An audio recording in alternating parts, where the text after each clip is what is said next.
Down here on the side of your furnace, if you can see here, there is a little slot where you insert your filter. Cold air comes from the cold air duct into the furnace, gets heated and pushed out into your home. Right here I have a brand new filter, and as you can see on the side of this filter there is an arrow. You want your arrow to be pointing towards the furnace. So I'm going to go ahead and put a brand new filter in here.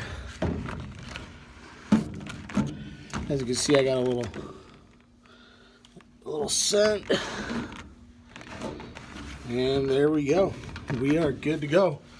So once again, hope that helped. That's a little home maintenance tips on how to change your furnace filter. Have a great night, everybody.